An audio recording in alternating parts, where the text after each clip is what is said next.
time has come. After months of attacking each other at a distance, President Donald Trump and Democratic nominee Joe Biden will go at it face to face tonight in the first of 3 presidential debates. They will be in Cleveland, Ohio at Case Western Reserve University and the Cleveland Clinic. Fox News' Sunday's Chris Wallace will moderate. He has identified 6 topics for the debate, including the pandemic and the economy.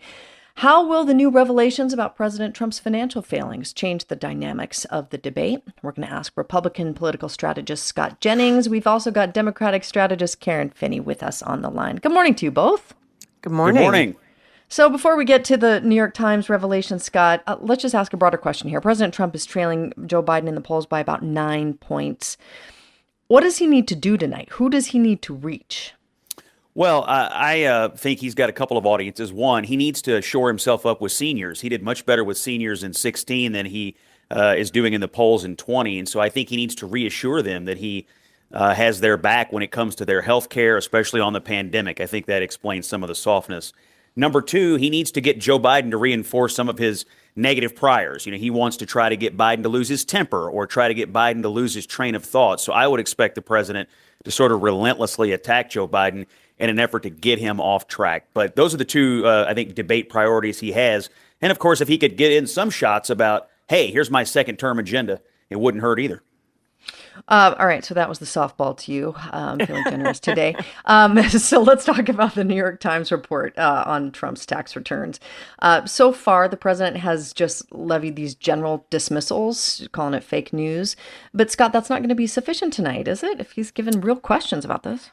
Well, I think they'll have a back and forth. He'll say that, like he said in 2016, remember, Hillary Clinton attacked him, as Karen knows, in 2016 over this, and he said, it makes me smart. I asked my accountants to do what they could do to have me pay as little as possible. Biden will say that this is not fair and it's immoral for someone so rich to pay so little. And Donald Trump will probably say something like, well, you built the tax code over 47 years. If you're mad about the rules, why did you build this system? I suspect that's how this will go down tonight. Should we just not watch then, Karen? I mean, come on. Scott just summed it up. I think it's going to be a little more lively than that. Look, explain how Biden should leverage this. Well, a couple of things. I mean, number one, lesson learned from 2016 in debating Donald Trump. He had 2 things that he has a tendency to do. Number one, lie mercilessly.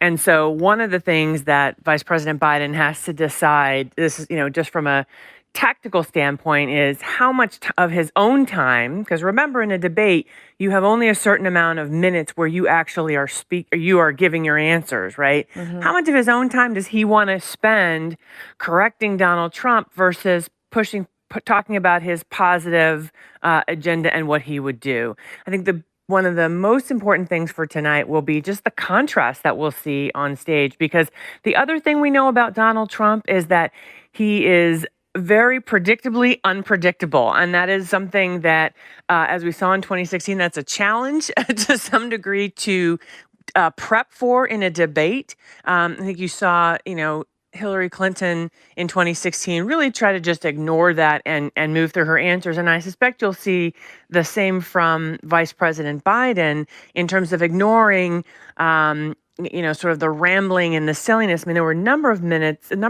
moments for example, the first debate between Secretary Clinton and Donald Trump, where he just rambled, at one point rambled into an answer about and congratulated himself for forcing President Obama to release his birth certificate. And it's those kinds of moments that are very dangerous for Donald Trump when we are in the middle of a pandemic. And people want to hear, what's your plan? Where is Joe Biden most vulnerable, Karen, tonight? I think the biggest challenge is when you are debating someone who just cannot tell the truth, the tendency to want to correct and to... We've talked about what Donald Trump could do in terms of kind of derailing with obfuscation. Yeah. But what in Joe Biden's record could make him vulnerable tonight if President Trump goes on the attack? Well, look, I think as Scott pointed out, he will try to use the fact that Vice President Biden has been in office, both in the Senate and then obviously in the White House, and try to use, and we saw this actually in 2016, right? Trying to use the Obama-Biden record in ways against him.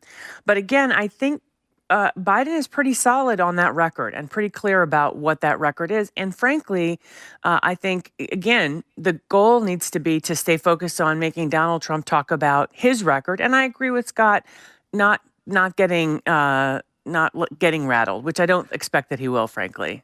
Okay, let's move through the last two questions quickly. Scott, you've got experience working for President George W. Bush's reelection campaign in 2004. You've got some experience helping a president deal with a major crisis. How does Trump need to handle Biden's criticism of the pandemic tonight? Well, it's important. A lot of incumbent presidents in the first debate get stuck trying to explain their record over the previous 4 years, and they never get around to going through their plan. So I think it's vital that Trump pivot out of it and not let Joe Biden drag him into relitigating the past. There are some people who think Trump failed on the coronavirus pandemic, for the last 6 months, but that he might have the better plan for economic recovery. That's far more fertile ground for Trump. The faster he can pivot into that debate and stay off of relitigating the past, the better off he'll be. Biden's ahead by 9 points in a lot of polls. Karen, is the rule for him tonight, first, do no harm? Absolutely. Do no harm and take nothing for granted, because as we know, what the polls say now isn't necessarily what happens on election day. And Scott, there's not going to be a big crowd, so this is going to be a different kind of Donald Trump we might see on this debate stage tonight. Yeah, not having a crowd definitely changes the dynamics in a room. Again, though, I think what Trump is going to be laser focused on is trying to get Joe Biden to lose his temper and to try to get him rattled and to try to get him, doing some of the things that, frankly, we've seen him do in other public engagements. He had some heated back and forths with Elizabeth Warren, and he once challenged a farmer in Iowa to a push-up contest. I mean, Biden has, when challenged, gotten a little bit off track, and obviously Trump is aggressive at challenging people, and I suspect that's so he'll be laser focused on one person and one person only, and that's getting Joe Biden off track and onto some sort of a rant. I imagine Joe Biden's mission will be to do the same. Scott Jennings, Republican strategist, Karen Finney, Democratic strategist. Hey, you two, thank you so much. We appreciate it. Thanks. Thank you.